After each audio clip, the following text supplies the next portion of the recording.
আমাদের সনাতন ধর্মে একটা বাজে অভ্যাস কি জানেন? আমাদের সনাতন ধর্মের মানুষের একটা বাজে অভ্যাস, বদ অভ্যাস, নিজে ভালো কাজ করবে না, কেউ ভালো কাজ করলে পেছনে টেনে ধরে রাখবে। একমাত্র এটা সনাতন ধর্মে আছে, অন্য কোনো ধর্মে নেই। আপনি চাইলে ঘুরে দেখতে পারেন, আপনি চাই ঘুরে দেখুন। আপনি দেখেছেন কোনোদিনও ইসলাম ধর্মের মন্দিরটাকে কি বলে ওরা? মসজিদে কোনোদিন তাস খেলতে দেখেছেন? কেউ দেখেছেন? হ্যাঁ কি না? আমাদের হিন্দু সনাতন ধর্মের কালী মায়ের মন্দির দেখুন, ভোলানাথের মন্দির দেখুন, সেখানে কি হয়? ক্লাব ঘর, ওটা মন্দিরটা ক্লাব ঘর। পবিত্রতা, পবিত্রতা, ভক্তিমূলক জায়গা বলে কিছু নেই। আছে?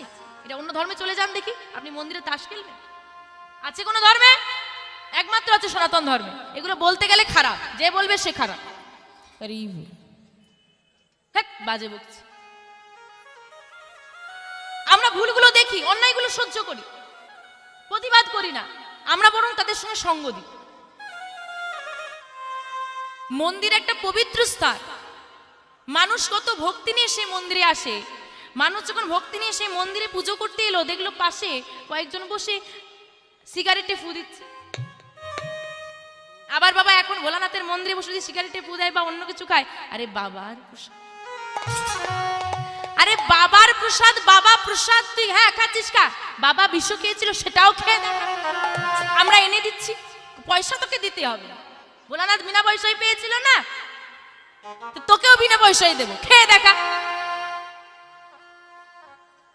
বাবা সর্বদা কৃষ্ণ নাম করতো, তুই গা। বাবা বাঘ জল পড়তো, তুই পর। বাবা শ্মশানে থাকতো, তোর মতো রাজপ্রাসাদে থাকতো না, সেখানে তো গিয়ে থাক। কবে শিখবে আমাদের ধর্ম? কবে জাগবে মানুষের চেতনা? অচেতন আমরা। আমাদের গৌর হরির নামটা কি বাবু? চৈতন্য। নামটা কত সুন্দর, নামটার অর্থ কি? এই নামটার মানে কি? চৈতন্য। যার কথা আস্বাদন করলে জীবের চেতনা জাগ্রত হয়, তিনি হলেন চৈতন্য। গৌর হরি জীবের চেতনা জাগ্রত করার জন্য ধুলাই গড়াগড়ি দিয়েছিল। বাবা এখনকার মানুষদেরকে ধুলাই গড়াগড়ি দিতে হবে না, সাধু গুরু বৈষ্ণবের চরণে মাথা নত করতে বললে কে কোথাকার বাবাজি এসেছে, আমি কেন প্রণাম করতে যাব? এটা হচ্ছে একটা বাজে স্বভাব আমাদের সনাতন ধর্ম। আচ্ছা তুমি করছো না, করো না, না প্রয়োজন নেই, তোমার মন চাইছে না করো না, কেউ করলে কেন তুমি তার পেছনে লাগে? বোঝান দেখি, এর কোনো যুক্তি আছে? এই রোগের কোনো ঔষধ আছে? কোন ওষুধ? আবার বাবা এখন একটা নতুন দেখি বাবা এ উঠেছে, ধু এই বয়সে কি হরি হরি বলবো, একটু বয়স হয়ে যায়, চুলগুলো পাকুক, দৃষ্টি ক্ষমতা কমে যায়, কানে শুনতে পাবো না, হাঁটতে পারবো না, হাঁটু মুড়ে বসে কীর্তন শুনতে পারবো না, তখন গুরুচরণ আশ্রয় করব, তখন হরি হরি বলবো। কখন বলবো? আসল কথা হচ্ছে যখন ছেলে ঘর থেকে বের করে দেবে তখন হরির কাছে যাব, তার আগে যাব। এটা হচ্ছে পরিষ্কার কথা। মানে একজনের কাছে আঘাত না খেলে অন্যজনের কাছে যাওয়া যাবে না। তা মা বলি, মেনে নিলাম আমি, তুমি বৃদ্ধ হলে গুরুচরণ আশ্রয় করবে, মেনে নিলাম। তোমার একটু বয়স হলে তুমি কণ্ঠে তুলসীর মালা পরবে, তুমি বৃদ্ধ হবে, তুমি বয়স হবে, সে গ্যারেন্টি আমাকে দিয়ে যাও। গ্যারেন্টি দিতে পারবে কেউ? আরে আজ আমি আছি, কালকে থাকবো কিনা কোনো গ্যারেন্টি নেই। খুব কি অসুবিধে হয়? গুরুচরণ আশ্রয় করে কণ্ঠে একটা তুলসীর মালা পরলে খুব কি অসুবিধে হয়? হয় খুব অসুবিধে। লজ্জা করে, লজ্জা করে। আচ্ছা বাবা এখানে তো এতজন ভক্ত বসেছেন, বাবারা রয়েছেন, মায়েরা রয়েছেন, আমার থেকে অনেক বয়োজ্যেষ্ঠ সবাই, লজ্জা করে ছাড়া, ভালো করে শুনুন কথাটা, লজ্জা করে, আমি একটা কারণ কিন্তু বলে দিয়েছি, এই কারণটা ছাড়া দ্বিতীয় একটা কারণ দেখান কণ্ঠে তুলসীর মালা না পরার। একটা কারণ লাগবে, আমি যে কারণটা বললাম এটা ছাড়া। আছে কারো কাছে কোনো কারণ আছে? ও বাবা কোনো কারণ আছে যে লজ্জা করে? এছাড়া একটা কারণ লাগবে। কি গো মা, আছে কোনো কারণ? পড়ি না কেন? না লজ্জা করে, তাই তো?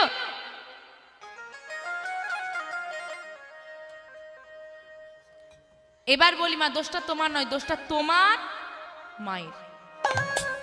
আচ্ছা একটা কথা বলেন দেখি মা, এই যে আমাদের প্রত্যেক বছর একটা নতুন নতুন করে সিরিয়াল আসে প্রত্যেক বছর, সেই সিরিয়ালের নাম ধরে পোশাক বেরো, পোশাকগুলোর এখানে ফাঁকা ওখানে ফাঁকা, সেখানে ছেঁড়া ওখানে অদ্ভুত রকম, সেগুলো পড়তে লজ্জা করে, হ্যাঁ কি না? লজ্জা করে না? তাহলে গোবিন্দের একটা জিনিস পড়তে এত লজ্জা কিসে?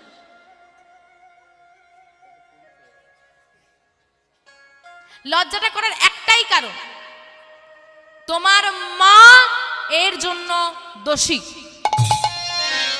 যদি কারো কণ্ঠে তুলসীর মালা পড়তে লজ্জা করে এবং তোমার মা বর্তমান থাকে, আজই গিয়ে আঙুল তুলে প্রশ্ন করবে, মা কেন তুমি আমাকে সঠিক সময় গুরুচরণে ঠেলে দিলে না? কেন তুমি আমাকে কণ্ঠে তুলসীর মালাটা ছোটবেলায় দিলে না? তুমি যদি ছোটবেলা থেকে আমাকে গলায় তুলসীর মালাটা দিতে, আজ আমার পড়তে লজ্জা করতো না। প্রমাণ চাই? প্রমাণ লাগবে না? আজকে তোমার বাড়ির যে বাচ্চার বয়সটা 5 বছর, তাকে গলায় একটা তুলসীর মালা পরিয়ে দাও, দরকার নেই গুরুচরণ আশ্রয় করানোর। এখন যদি মনে হয় পরে করাবো, করিও, গলায় একটা তুলসীর মালা দিয়ে দাও, সে বাচ্চা খুলবে, তার লজ্জা করবে, হ্যাঁ কি না? করবে না। এখন যে বাচ্চার বয়স 15 বছর, তাকে পড়াও, কি হবে? তাহলে গোড়ায় ওখানেই সমস্যা রয়ে গেল না? কিন্তু যার আজকে বয়স 5 বছর, তাকে পড়িয়ে দাও, সে যখন 15 বছর হবে, তার কিন্তু ওটা পড়ে থাকতে আর লজ্জা করবে না, সে একটা অভ্যাসে চলে আসবে। তার মানে গড়াতেই সমস্যা। আমি আগেই বললাম যে তোমার ছেলেটাও তোমাকে ছোটবেলায় এমন করে ভালোবাসতো, বড় হয়ে গিয়ে আর ভালোবাসে না, তার মানে তোমার শিক্ষায় গাফিলতি রয়ে গেছে। আমরা সন্তানদেরকে মানুষ করি বাবা, আজকে অনেক মায়েরা আছে যারা বলেন যে বাবা আমার ছেলেটা ভালো নয়, আমার ছেলেটার সঙ্গ খারাপ, আমার ছেলেটা, দিদি তোমার বাড়ির ছেলেটা সাধু হয়েছে, তোমার ছেলেটা ভক্ত হয়েছে, আমার ছেলেটা দেখো ছাই পাশ গিলে রাতেবেলা বাড়ি ফেরে। এরকম অনেক মা আছেন। একটা কথা মনে করুন তো মা, আজকে প্রত্যেকটা বাড়ির কথা আমি বলছি, এখানে যত মা বসেছে আছেন, যতগুলো মায়ের বাড়িতে বাচ্চা আছে, মিলিয়ে নি, প্রত্যেকের গল্প এটা, প্রত্যেকের গল্প। আমরা একটা বাচ্চাকে টাইমে ঘুম থেকে তুলি, টাইমে খাওয়াই, টাইমে স্কুলে পাঠাই, টাইমে বাড়িতে পড়তে বসাই, টাইমে খেলতেও দিই। যদি সকালবেলায় উঠে কোনো বাচ্চা স্কুলে যেতে না চায়, আমরা কি করি? মায়েরা কি করেন? মারেন। এই রে, আচ্ছা পড়তে না বসলে কি করেন? সন্ধ্যাবেলা পড়তে বসছে না, কি করবেন? ছড়ি নিয়ে বসবে। আচ্ছা চলো বিকেল বেলায় ছেলেদেরকে একটু খেলতে হয়, খেলতে দেন তো সবাই? তাহলে ভেবে দেখুন, খাওয়ার টাইম ফিক্সড, স্কুলে যাওয়ার টাইম ফিক্সড, তাই তো? খেলার টাইম ফিক্সড, রাতে ঘুমানোর টাইম ফিক্সড, পড়তে যাওয়ার টাইম ফিক্সড। আচ্ছা এতগুলো টাইম ফিক্সড করে রেখেছেন, ওই লিস্টের মধ্যে কোথাও কোনো দয়াময়কে সেবা দেওয়ার টাইমটা ফিক্সড করেছেন? আছে কারো লিস্টে যে তোমাকে এই টাইমে স্কুলে যেতে হবে মানে যেতে হবে? কিন্তু এরম কি কোনো জোর আছে, বা এরম কি আপনার রুটিনে লেখা আছে যে এই টাইমে তোমাকে গোবিন্দের সেবা দিতে হবে মানে হবেই? আছে? ঠাকুর ঘরে প্রণাম করার জন্য ছেলেদেরকে পাঠাই? কোনো প্রয়োজনই নেই। তাহলে তুমি ভাবছো কি করে? তুমি যে শিক্ষা দিলে না, ছেলেটা বড় হয়ে সে আচার আচরণ করবে, তুমি ভাবছো কেন? তেঁতুল গাছ লাগিয়ে যদি মিষ্টি আমের আশা করো পাবে, তাহলে বেকার তো কেঁদে লাভ নেই।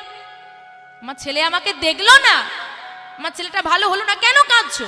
কারণ তুমি লাগিয়েছো তেঁতুল গাছ, আমের আশা করলে তুমি পাবে না। যতক্ষণ কাদার জ্বালাটা নরম থাকবে বাবা, তাকে বাঁকানো যায়। শক্ত হয়ে গেলে, শুকনো হয়ে গেলে, শুকনো হয়ে গেলে কি কোনো বাঁকাতে পারবে? কাদাটা যতক্ষণ নরম থাকবে বাঁকানো যাবে, শুকনো হয়ে গেলে পারবে না। তাই মায়েদের চরণে আমার নিবেদন, প্রত্যেকটা মাকে আমি বলছি, আপনারা গুরুচরণ আশ্রয় করুন, কণ্ঠে তুলসীর মালা পড়ুন, এবং আপনার বাড়িতে যে ছোট ছোট বাচ্চারা রয়েছে তাদেরকে গুরুচরণ আশ্রয় করান।